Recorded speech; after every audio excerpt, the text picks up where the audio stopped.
TV मुजाहिद वेलवी आपको खुश आमदीद कहता है। और इस वक्त गालिबन सारा ही बलूचिस्तान सरापा एहतजाज है। एक तरफ गवादर में कोई 29 दिन हो गए, जी हाँ 29वां दिन है आज। कहीं 28वें दिन आके प्राइम मिनिस्टर इमरान खान ने गवादर के लोगों के जो हुकूक के लिए तहरीक चल रही है, अब जाकर उसका नोटिस लिया है। और अभी मैं गुफ्तगू कर रहा था वहाँ पर उनके कायदीन से, तो वज़ीर आला नहीं, मिनिस्टर नहीं, वफाक का कोई नुमाइंदा नहीं, बल्कि चीफ सेक्रेटरी बलूचिस्तान गवादर में मौजूद हैं। इस पर तो गुफ्तगू करेंगे, लेकिन उससे भी ज़्यादा एक संगीन वाक़या बलूचिस्तान के दारुल हुकूमत कोयटा में हुआ है। जी हाँ, मुझे तो वो इस वक्त अगर मैं देखूं वो दहला देने वाली तस्वीर, बल्कि मैं चाह नहीं रहा था उस बच्ची की जो अपने मुंह पर थप्पड़ मार रही थी, वो दिखाना नहीं चाहता कि 2 लड़कियां जो हैं वो कोयटा से जो है वो अफगानिस्तान ले जाई गई। आप गौर कीजिए कि यानी चमन और बॉर्डर पर जहाँ तालिबान उस तरफ जो है सिक्योरिटी पे हैं, यहाँ पाकिस्तानी फोर्सेज हैं, 2 बच्चियों को, बल्कि शायद बुशरा बता रही थी कि एक और बच्ची को भी कोयटा से बाकायदा चमन का रास्ता कोई घंटे भर का है, 100 किलोमीटर से ज़्यादा का है, वहाँ पर उनको अगवा करके ले जाया गया। जी हाँ, तालिबान के अफगानिस्तान में बहुत से चेहरे नज़र आ रहे हैं, दावे भी किए जा रहे हैं उनके मिनिस्टरों की जानिब से कि उन लोगों को नहीं छोड़ेंगे।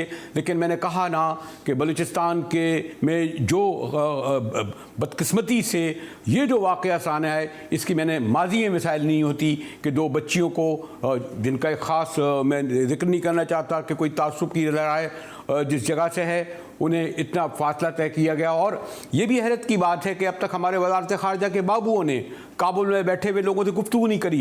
यूँ तो हमारे मिनिस्टर, हमारे दीगर सिक्योरिटी फोर्सेस के लोग फ़ौरन जहाज़ से काबुल पहुंच जाते हैं, उनके नज़दीक अगर कोई खुदा न करे किसी मैं फिर एहतियात कर रहा हूँ अशराफ या हुक्मरान तबके की कोई बच्ची होती तो अब तक जो है इस्लामाबाद हरकत में आया था, सारा बलूचिस्तान के वज़ीर आला गवर्नर वहाँ पहुँच चुके होते। लेकिन क्योंकि इन मासूम बच्चियों का मामला था, इसलिए इतने दिन होने के बावजूद, हफ्ते से ऊपर होने के बावजूद कोई कार्रवाई नहीं हुई। और मैं देख रहा था कि हमारे आला पुलिस अफसर हस्बे रवायत, हस्बे आदत बयान दे रहे थे। देखिए क्या क्या फरमा रहे हैं।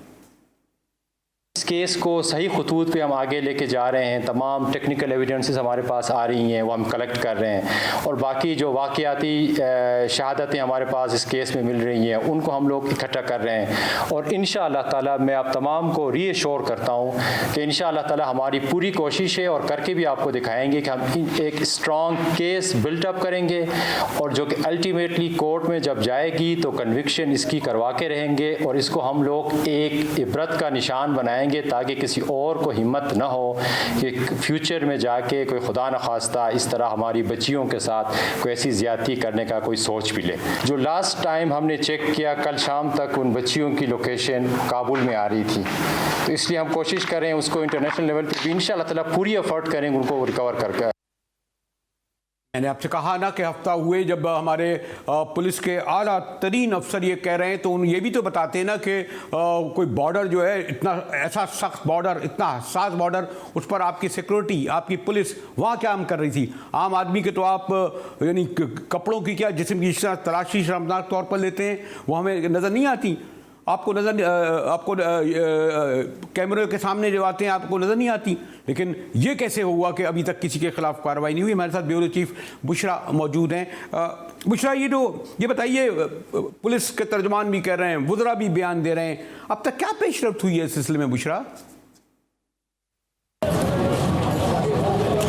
मुजाहिद साहब, देखिए कि सूरत हाल ये है कि इस वाक़े को 10 दिन से ज़ायद का अरसा हो चुका है, लेकिन अभी तक जो है वो कोई ख़ास पेशरफ्त जो है वो सामने नहीं आई। जिस वक्त ये स्कैंडल जो है वो सामने आया तो उसके अगले ही दिन जो है जो 2 मुल्ज़िमान हैं, जिसमें हिदायतुल्लाह और खलील खिलजी जो हैं, उन्हें गिरफ़्तार करके उनके खिलाफ मुकदमा दर्ज कर लिए गए थे। जबकि इनका एक जो मफरूर साथी है शानी खिलजी, उसको गिरफ़्तार करने के हवाले से सिर्फ छापे ही जो है वो मारे जा रहे हैं। जिसके बाद कोई 3 दिन कबल एक और लड़की जो है है वो भी सामने आई और उसने भी अपनी FIR दर्ज करवाई इस हवाले से, जिसके बाद जो है पुलिस ने एक्टिविटीज़ और भी ज़्यादा तेज़ तो कर दी।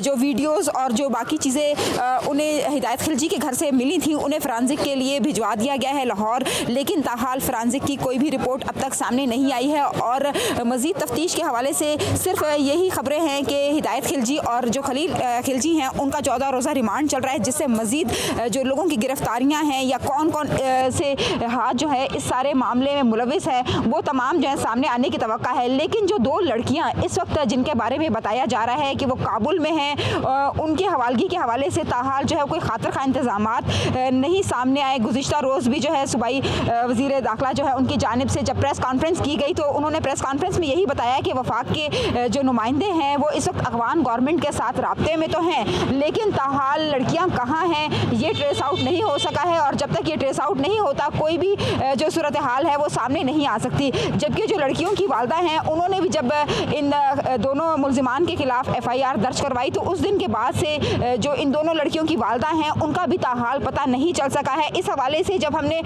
मुशीर दाखिला से ये बात जानने की कोशिश की कि क्या उनकी सिक्योरिटी के लिए कोई इंतजामात नहीं किए गए थे, तो उस पर उनका ये कहना था कि सिक्योरिटी के इंतजामात तो थे लेकिन हम हर तरह से हर पहलू से जो है वाक़े की तफ्तीश जो है कर रहे हैं।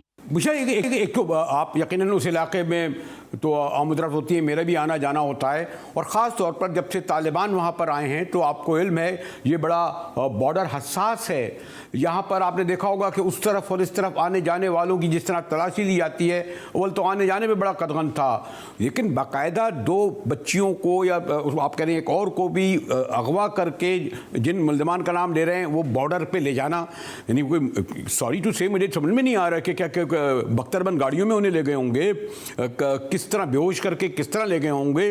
और अभी जो मैं देख रहा था कि IG साहब जो कुछ कह रहे हैं, कोई कार्रवाई क्यों नहीं हुई बॉर्डर पे जो लोग थे, कोई बरतरफ क्यों नहीं हुआ, जो जिम्मेदार क्यों नहीं हुआ। एक आम आदमी जो है उसको जाते हुए इतनी तकलीफ है, जिनको जाना पड़ता है ना इधर उधर या इधर होते हैं, लेकिन ये जो हैरतनाक और अफसोसनाक बात है, और आप मुझसे ज़्यादा जानती हैं कि चमन बॉर्डर से, और आपके कहने के मुताबिक वो इसके माने चमन से कंधार से बाकी एक लंबा तवील फैसला करके काबुल पहुंच गई बुशरा।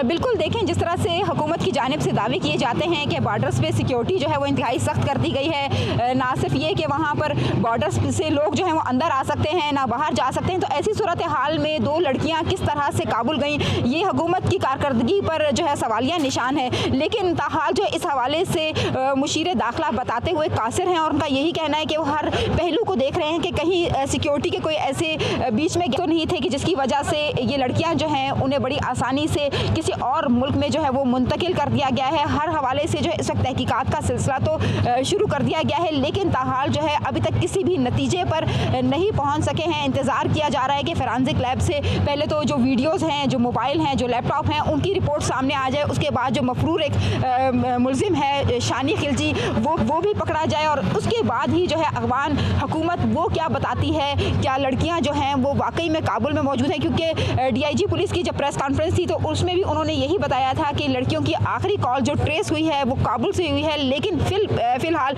ये कहना भी कबल अज़ वक्त है कि आया वो लड़कियां अब भी काबुल में मौजूद हैं या वहां से भी उन्हें कहीं और जो है वो मुंतकिल कर दिया गया है। तो बॉर्डर्स में जो सिक्योरिटी है वो सवालिया निशान ही है कि किस तरह से ये दोनों लड़कियां जो हैं उन्हें काबुल मुंतकिल किया गया, क्या सिक्योरिटी वहाँ पर इतनी सख्त नहीं थी या फिर कोई और तरीक़ाकार जो है वो लड़कियों को मुंतकिल करने के लिए इस्तेमाल किया गया है। जी शुक्रिया। बुशरा बता रही थी कि खुद एक सवालिया निशान है और हैरत की बात है, गवादर का तो वज़ीर आज़म ने नोटिस ले लिया और हमारे तर्जुमान उनके तवातुर से आते रहते हैं, लेकिन मुझे अभी तक वफाकी हुकूमत और मैंने जैसे कहा कि वज़ारत ख़ारजा के बाबुओं के कोई तर्जुमान का कोई बयान नहीं आया। इसी तरह पुलिस के लेवल पे लेकिन हुकूमत बलूचिस्तान भी एक बेबस नज़र आ रही है।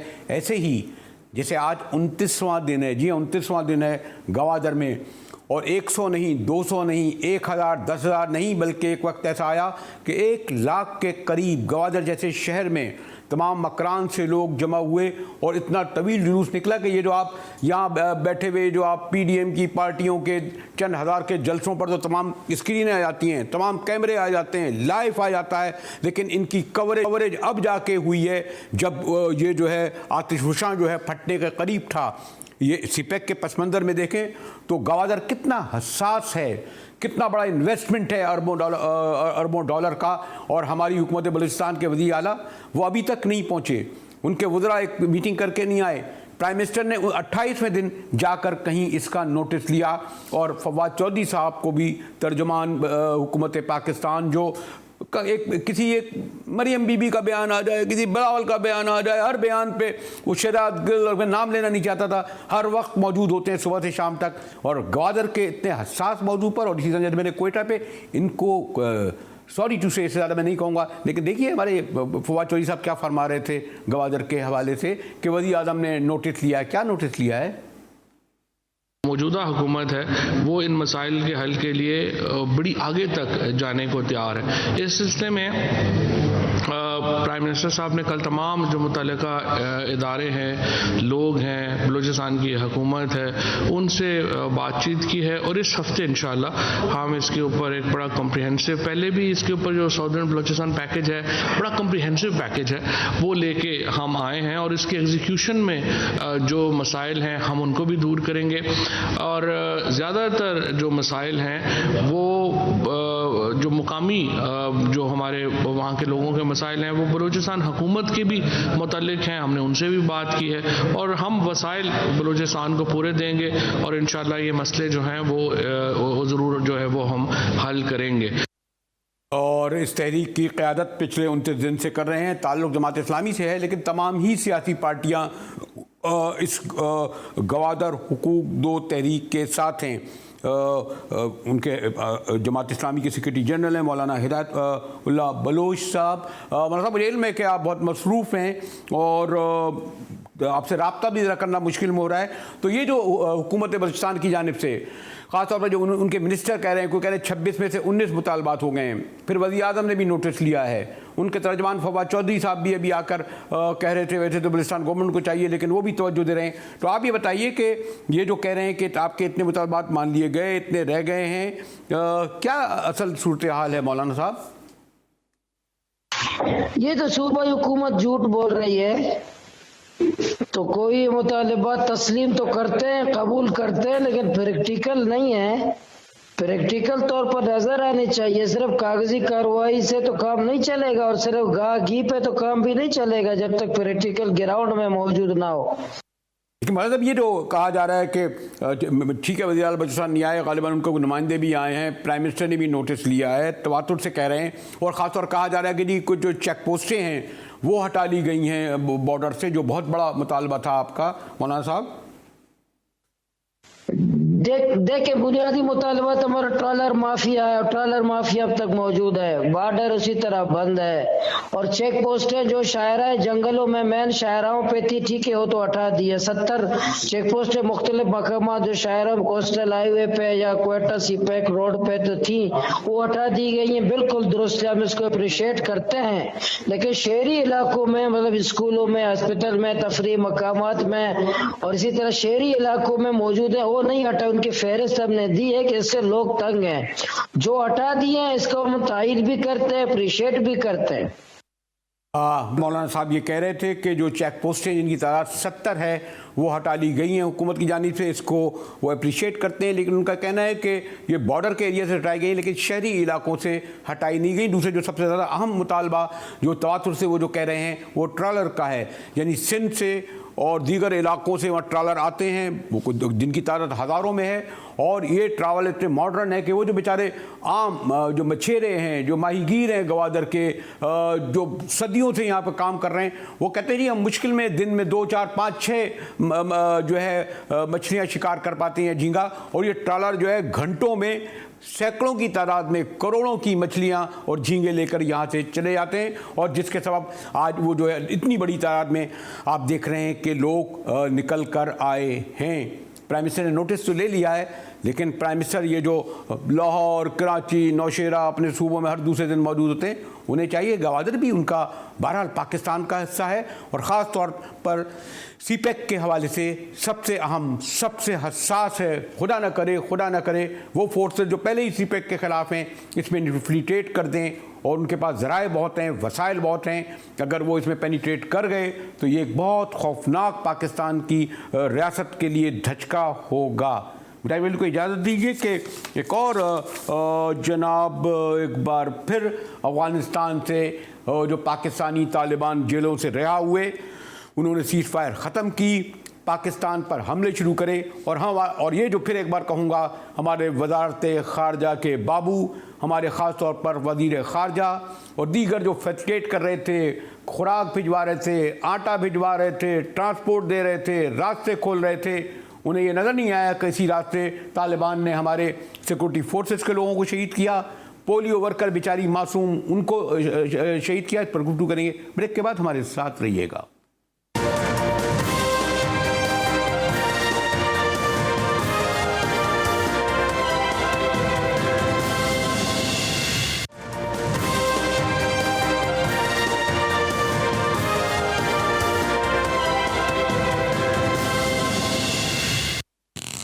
GTV में एक बार फिर मुजाहिद बिलवी आपको खुशामदीद कहता है। और जनाब एक अरसे बाद, बहुत तवील तो नहीं कहूँगा, तालिबान फिर वापस आ गए उन्हीं खुदकश हमलों, उन्हीं धमाकों के साथ। और जब काबुल में आकर हमारे जो गुट तालिबान यानी अफ़गानी तालिबान बैठे थे, उसी में शायद महीना नहीं गुजरा था कि कोयटा में जो धमाका हुआ उसे तहरीक तालिबान पाकिस्तान ने कबूल किया। उसके बाद भी इक्का दुक्का धमाके जो होते रहे वो उन्हें कबूल करते रहे। और अब तो उन्होंने गुज़िश्ता रोज़ ऐलान किया कि जी हमने सीज़ फायर ख़त्म कर दी। और उसके बाद जनाब पोलियो वर्कर पर हमला किया गया। बेचारे मासूम पोलियो वर्कर, आम लोग, ये जो हमारे वजारतें, मैंने फिर कहूँगा कि जो हमारे फॉरेन मिनिस्टर साहब हैं, हमारी वजारत ख़ारजा हैं, हमारे प्राइम मिनिस्टर हैं, यानी सारी दुनिया में वेस्टर्न मीडिया के सामने उन्हें डिफेंड करते हुए नज़र आते हैं कि जनाब वो बेहतर हो गए हैं, वो अच्छे हो गए हैं, उनकी मदद की जाए। अफ़गानिस्तान की मदद नहीं गई तो क्या किया जाएगा। और बदकिस्मती की बात यह है कि अफ़गानिस्तान ने न सिर्फ ये कि पाकिस्तानी तालिबान को सैकड़ों की तादाद में रिहा किया, बल्कि उनके तर्जुमान, उनके अमीर नूरुल्लाह, वो अब काबुल में बैठे हुए पाकिस्तान के ख़िलाफ़ न सिर्फ हरदताई कर रहे हैं, बल्कि जो हमले किए गए गुज़िश्ता 2 रोज़ में उसे इन्होंने कबूल भी किया। अर्शद चौधरी की बड़ी गहरी नज़र है, मैं तो उनके फैमिली को भी जानता हूँ, लेकिन ख़ास तौर पर हालिया दिनों में अरशद फॉलो करते, जिस दिन धमाका हुआ, जिस दिन एयरपोर्ट पर और उसके बाद भी, और कतर, काबुल, पाकिस्तान, पेशावर पर जो भी तब्दीलियाँ हो रही हैं उस पर इनकी गहरी नज़र है। अरशद, ये जो तहरीक तालिबान पाकिस्तान सामने आ गई और उसके हवाले से पहले तो मुबहम लेकिन वाज़े तौर पर अफ़गान तालिबान के तर्जुमान ने कहा कि हमारा इनसे कोई ताल्लुक़ नहीं है, आप निपटें। लेकिन वो तो बैठे तो काबुल में हैं। अगर कोई इस्लामाबाद में बैठकर यहाँ पर कोई तहरीक, कोई तंजीम बयान दे अगर अफ़गान तालिबान के बारे में और उसे प्रोटेक्शन दी जाए सरकारी तौर पर, तो फिर क्या कहा जाएगा। लगता तो ऐसा ही है ना कि उनको तहफ़्फ़ुज़ हासिल है, उन्हें सरपरस्ती हासिल है। शायद मैंने कोई लफ्ज़ बहुत ही एक्यूरेट और सख्त इस्तेमाल कर लिया। आप क्या कहते हैं अरशद? जी, पहले तो एक वजाहत ज़रूरी है कि ज़बीउल्लाह मुजाहिद ने जब ये बात कही कि तहरीक तालिबान पाकिस्तान का अमारत इस्लामी अफ़गानिस्तान से कोई ताल्लुक़ नहीं, वो इनका कोई ग्रुप नहीं, ये बात तालिबान अफ़गानिस्तान के पिछले 20 साल से कहते आ रहे हैं। जब से तहरीक तालिबान पाकिस्तान 2007 में बनी थी, उस वक्त से ये 2 मुख्तलिफ जमातें हैं। अगरचे तहरीक तालिबान पाकिस्तान ने कई दफ़ा बल्कि बारहा ये कहा है कि हम उनके अमीर को अमीर मानते हैं, शेख हैबतुल्लाह को हम अपना अमीर मानते हैं, अमीरुल मोमिनीन मानते हैं, वो हमारे साथी हैं। लेकिन तालिबान जो है अफ़गानिस्तान के, वो वाज़ेह तौर पर कहते हैं हमारा मंशूर इनसे मुख्तलिफ है। हमारी लड़ाई गैर मुल्कियों के ख़िलाफ़, जो इश्गालगर उसको कहते हैं, जो इन्वेडर्स थे, उनके ख़िलाफ़ थी। हम अपने स्टेट के ख़िलाफ़ नहीं बल्कि उनके लाए हुए लोगों के ख़िलाफ़ लड़ रहे थे। और तहरीक तालिबान जो है वो अपने मुल्क के लोगों के ख़िलाफ़, अपनी हुकूमत के ख़िलाफ़ लड़ रहे थे। तो ये 2 उसमें मेन डिफरेंसेस हैं। उसके बाद फिर ये है कि अभी तक जो काबुल में अफ़गानिस्तान में तालिबान हैं इस्लामी इमारत के, वो अपनी हुकूमत के बारे में, उनके अपने मसाइल हैं, उनके बारे में इतने फ़िक्रमंद हैं कि लोगों के बारे में वो इतना सीरियस नहीं हो सके हैं। अलबत्ता एक जो उन्होंने पेशरफ्त की थी या उन्होंने एक ऑफ़र की थी जिस पे काम अच्छी तरह जा रहा था, बदकिस्मती से वो 2 दिन पहले ख़त्म हो गया। वो पीस प्रोसेस को मीडिएट करने का या जरगे की सालसी करना था। मैं समझता हूं कि पहली बात जब इसमें हुई थी कि सीज़ फायर लाया गया 1 महीने का, ये भी एक बड़ी कामयाबी थी, लेकिन उसको अवेल नहीं किया गया। गलतियां शायद दोनों जानिब से हुई हैं और बेसब्री भी दोनों जानिब से हुई है। अगर कहीं पर कोई उसकी वायलेशंस हुई हैं तो जिस तरह अफ़गान तालिबान करते थे अमरीकियों के साथ कि उन वायलेशंस को जाकर सालिस को रिपोर्ट करते थे या बैठकर बातचीत में उसका इजहार करते थे, यहाँ पर शायद ये चीज़ नहीं हुई है। अब अगर हम ये समझते हैं कि तालिबान, अफ़गान तालिबान पाकिस्तानी तालिबान को तहफ़्फ़ुज़ दे रहे हैं, तो शायद ये बात सही नहीं है। मेरा नहीं है। एक और परसेप्शन है अरशद, एक और परसेप्शन ये है कि इस वक्त अफ़गानिस्तान माशी तौर पर जो सूरत हाल है तबाहकुन, वो आप खुद देख चुके हैं। उनके पास तनख्वाहें देने के पैसे नहीं हैं। और ये जो अशरफ गनी के दौर के जो गालिबन कहते हैं कि जो सिक्योरिटी फोर्सेस के लोग थे, जिन्हें घर भी मिलता था, तनख्वाह भी मिलती थी, वर्दियाँ भी मिलती थी, ये हज़ारों की तादाद बेरोज़गार हो गए। जबकि ये जो पाकिस्तानी तालिबान बैठे हैं, हम काफ़ी अर्से सुन रहे हैं कि इनको बाहर से बड़ी तादाद में पैसे मिलते हैं। और कोई कहते जी 3 से 4 हज़ार, मुझे कोई इस्लामाबाद के मोतबर बता रहे थे कि सो कॉल्ड कहूँगा मैं, पाकिस्तानी तालिबान अब इस वक्त नूरुल्लाह के ज़ेर नगी हैं। यानी वो मैंने कहा ना, जैसे सिक्योरिटी फोर्सेस के लोग जो बेरोज़गार हुए, जिन्हें कहीं ना कहीं से यानी खाना रोटी चाहिए वो, और उन्हें एक मदद मिले, तो ये वो लोग तो नहीं जिनकी बुनियाद पर अब ये जो पाकिस्तानी तालिबान दोबारा ऑर्गेनाइज हुए हैं और दोबारा एक बार फिर वो ज़बान इस्तेमाल कर रहे हैं जो हम सुनते थे बैतुल्लाह महसूद की, हकीमुल्लाह महसूद की और सब लोगों की। अरशद नहीं, मैं नहीं समझता कि वो लोग इनके साथ आएंगे या वो लोग इनकी बातें मानेंगे। मैं समझता हूँ कि टीटीपी खुद भी अब ये रियलाइज़ कर चुकी है कि उनको वो सपोर्ट नहीं मिल रही, उनको वो इमदाद जहाँ से भी आ रही थी वो अब आना बंद हो गई है। और उनके अलावा उनको इस बात का भी एहसास है कि अगर हम इसी तरह अफ़गानिस्तान की सरजमीन से पाकिस्तानी इलाकों पर, पाकिस्तानी सिक्योरिटी फोर्सेस पर, जैसे आपने मेंशन किया, पिछले 72 घंटे में 7 हमले हो चुके हैं सिक्योरिटी फोर्सेस पर, जिनमें 2 टांक में पोलियो वर्कर्स पर हुए थे। तो अगर इस तरह के हमले जारी रहेंगे तो टीटीपी को भी ये अंदाज़ा है कि पाकिस्तान के पास हक है कि वो अफ़गान तालिबान से इसका शिकवा करें, इसका गिला करें कि ये आप दोहा एग्रीमेंट की वायलेशन कर रहे हैं और इसके आपको इसके फिर नुकसानात या तकलीफ बहुत मिल सकती है। और इसके अलावा जो दूसरी बात है वो ये है कि टीटीपी ये भी समझती है कि अफ़गानिस्तान खुद अपने फाइनेंशियल मसाइल में है, तो उनके मसाइल अगर हल नहीं होंगे तो टीटीपी को कहाँ से फंडिंग आएगी, वो भी एक इशू है। और वो इसको तो फंडिंग आने के लिए बैठा जो है वहाँ क्या दूर है दिल्ली और क्या है कराबर में, सॉरी टू से, वो तो अगर रास्ते चलते लोगों को पाकिस्तान के खिलाफ हो तो दिल्ली जो है पैसे दे देता है। आप तो मुझसे ज़्यादा जानते हैं सर। वो चैनल्स बड़ी हद तक बंद हो चुके हैं। ये कैसे, इसे हम कैसे यकीन कर लें कि वो चैनल बंद हो गया है?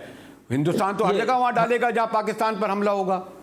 देखिए, पहली बात तो यह है कि पहले जिस तरीके से या जिन तरीके से होते थे, जिनके हाथों होते थे, वो एनडीएस अब उनके हाथ में नहीं रही। अब वो चैनल्स, वो पैसे डायरेक्ट आना बंद हो गए हैं। अब बॉर्डर्स तालिबान के कंट्रोल में हैं। जो ये शक का इजहार किया जा रहा था कि ईरान के रास्ते ये पैसे आते थे, वो रास्ता भी बंद हो गया है। शुमाली इत्तेहाद को जहाँ जहाँ से पैसे मिलते थे वो चीज़ें अब सब बंद हो गई हैं। तालिबान उनको बंद करने की कोशिश कर रहे हैं। मैं समझता हूँ कि वो अब इंडिया को दूसरी तरफ चली जाएगी। या तो वो चमन बॉर्डर, यहाँ लड़कियां कोयटा से होकर चली गई, काबुल में पहुंच गई हैं। कहां बंद हो गया? चमन बॉर्डर अभी तक खुला हुआ है, आना जाना। कितना हंगामा हो रहा है कोयटा में। मैंने ये तो एक अलग मौजूद से हटकर है, लेकिन ये भी तो एक मिसाल है अभी इसी पिछले हफ्ते की।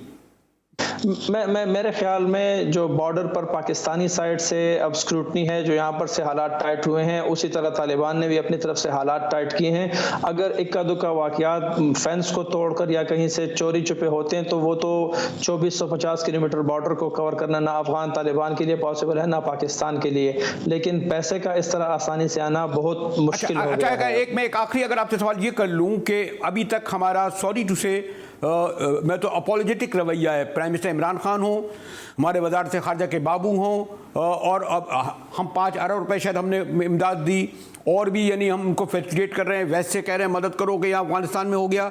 तो ये तो नहीं कि काबुल के तख्त पर बैठकर जो तकब्बुर, बल्कि मुतकब्बर जो हो गए, ये जो हमारे ज़बीउल्लाह मुजाहिद साहब इवन पाकिस्तान में इस्लाम पर ये भी गुफ्तगू करेंगे, पाकिस्तान में इस्लाम नहीं है, हमें वो ये भी सबक पढ़ा रहे हैं। तो ये जो हमारी कमज़ोरी खामी समझकर, क्योंकि मैं नहीं समझता कि काबुल की सरजमीन पर बैठकर पाकिस्तानी तालिबान बग़ैर अफ़गानी तालिबान काबुल के तख्त पर बैठ कर तालिबान करके ये कार्रवाई कर सकें। मेरे ख्याल में पहली बात तो ये कि ज़बीउल्लाह मुजाहिद की जो ये बातें हैं उनको एक मौजू से हट कर लिया गया है। जिन मुहतरमा को शुक्रिया बारकज़ई को जो उन्होंने जवाब दिया था, वो सवाल इस तरह था कि उनको गुस्सा दिलाने के लिए, लेकिन ज़बीउल्लाह मुजाहिद ने जो जवाब दिया था तो मैं समझता हूँ कि वो वहाँ तक रहे तो बेहतर रहेगा। उसके अलावा हम अगर ये कहें कि अफ़गानिस्तान के तालिबान पाकिस्तान के ख़िलाफ़ हैं या मुतकब्बर हैं, तो ऐसे हालात नहीं हैं, क्योंकि अफ़गान तालिबान वाकई हुब्बुल वतन हैं। अफ़गानिस्तान के लोगों में अफ़गानियत बहुत हद तक है, बहुत ज़्यादा वो अपने वतन पर नंग करते हैं, फ़ख्र करते हैं, लेकिन अफ़गान अवाम उनकी अक्सरियत और फिर तालिबान की अक्सरियत ये नहीं भूल सकते कि पाकिस्तान अफ़गान मुहाजिरीन का एक घर था, और जहाँ भी जिसके साथ भी आप बैठे हैं, कई लोगों के साथ जो मैंने नशस्त हुई है, तो वो हमेशा यही कहते हैं कि पाकिस्तान ने हमें सर छुपाने की जगह दी हुई थी और अभी तक हमें जगह दे रहे हैं। तो शुक्रिया। अगर सॉरी तुझे आखिर में मेरा हक है ये इख्तिलाफ से करूँ कि अगर अफगानों में अफगानियत बहुत है तो क्या मेरी ये पाकिस्तानियत ख़त्म हो गई है कि अफगान की अफगानियत बढ़ाई और पाकिस्तानियों की पाकिस्तानियत कोई नहीं, जिन्होंने लाखों अफगान महाजिन का बोझ उठाया, जो आज अभी उनको सबसे ज़्यादा फैसिलिटेट कर रहे हैं।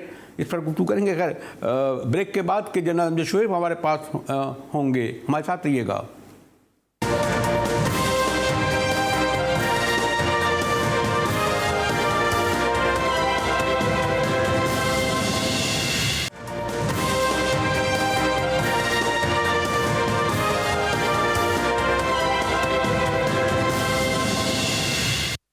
टीवी में एक बार फिर मुजाहिद बलवी आपको खुशामदीद कहता है। और तालिबान का जो एक बार फिर पाकिस्तान पर हमला आवर होना तशवीशनाक बात है, हुकूमत ने वार्निंग भी दी है। हमारे साथ जनरल अमजद शोएब साहब मौजूद हैं।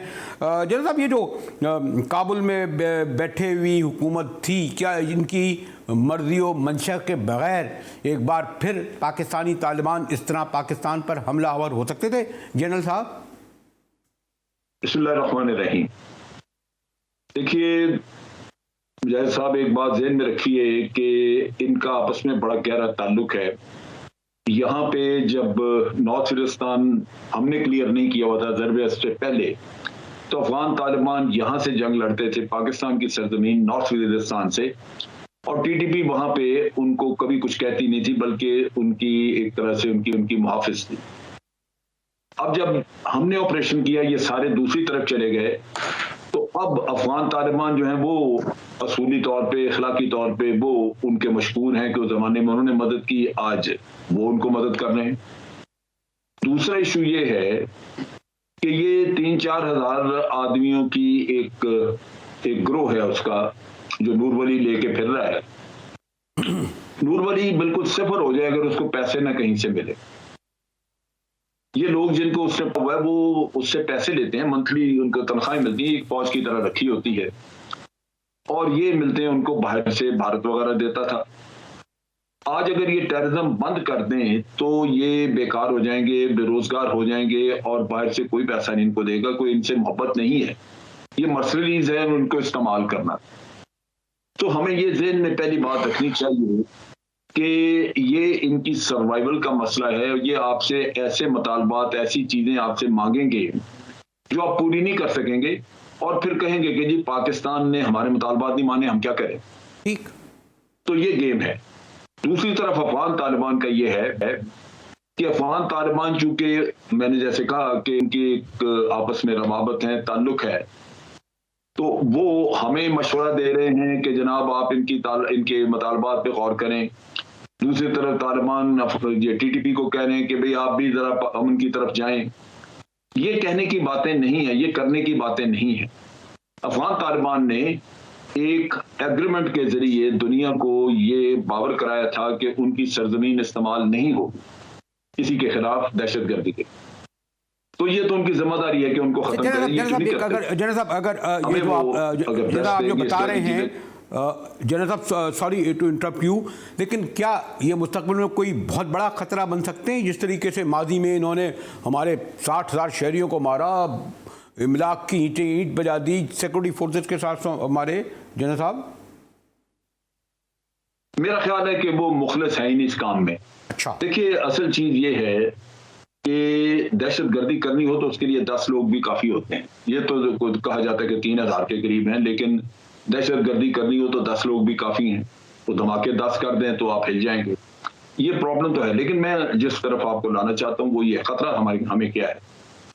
देखिए अफगानिस्तान में इस वक्त जो भूख अफलास और जो प्रॉब्लम बनी हुई है, पाकिस्तान ने अपनी बसात के मुताबिक थोड़ा बहुत कर दिया, 5 अरब रुपए का हमने उनको राशन चीजें भेजी, लेकिन उनकी 3-3.5 लाख की फौज वो बेरोजगार हो गई, उनको तनख्वाह कोई नहीं देने वाला था, वो खत्म हो गई फौज। अब वो सारे ट्रेन फौजी जो है वो मार्केट में फारिग फिर रहे हैं। तो कोई उनका अगर बोझ उठाता है तो वो सारे टेररिज्म की तरफ जा सकते हैं, जैसे दाइश बनी थी। यहाँ पे इस वक्त अमेरिका उनके पैसे रोक के बैठा हुआ, उनको कोई पैसा नहीं दे रहा। गालिबन अमेरिका की पॉलिसी ये है कि ये भूख नंग से अफलास से जब तंग आएंगे तो लोग खुद तालिबान के खिलाफ उठ के खड़े होंगे और वो ये कहेंगे कि जनाब यहाँ पे अमेरिका था या कोई भी था तो हमें क्या तंगी थी, हमें तो रोटी मिल रही थी। तालिबान कहते हैं जी हमने आपको अमेरिका से आज़ाद कराया, तो इस बात की इस आज़ादी पे लानत भेजो जिसमें इंसान भूखा मर रहा है। तो अगर वहां पे ये किस्सा हो जाता है तो अमेरिका जो 20 साल फौज रख के वहां हासिल नहीं कर सका, वो अपनी इस स्ट्रेटेजी से हासिल कर लेगा। उसमें उसके पास टेरर ग्रुप्स हैं, टीटीपी जो है वो भारत की फेवरेट है, और बाकी दाइश वगैरह जो है जो उसने रशिया के खिलाफ इस्तेमाल करनी है, जो उसने ईरान के खिलाफ इस्तेमाल करनी, वो ग्रुप भी वहां पे हैं। अब उसकी जब फौज वहां पे नहीं होगी तो वो सिर्फ इंटेलिजेंस के लिए अगर इन ग्रुपों को इस्तेमाल करेगा दूसरे मुल्कों में, तो उस पर कोई उंगली भी नहीं उठा सकेगा। जब वो खुद वहां पे हाकिम थे उस वक्त तो लोग कह सकते थे ना कि जी अमेरिका ये करवा रहा है। तो बात ये है कि ये आइंदा चीजें खुलेंगी तो हमारे लिए ये खतरात हैं बहुत सारे।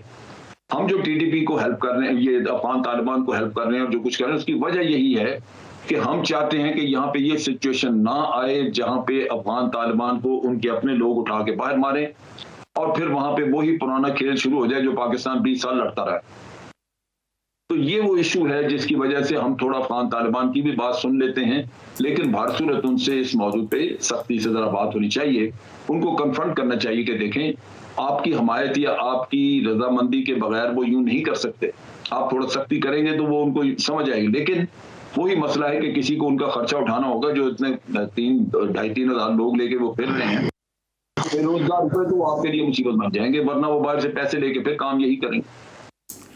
शुक्रिया जनरल अमजद शेर साहब। इसी के साथ ही GTV से मुजाहिद बिल्ली को इजाज़त दीजिए।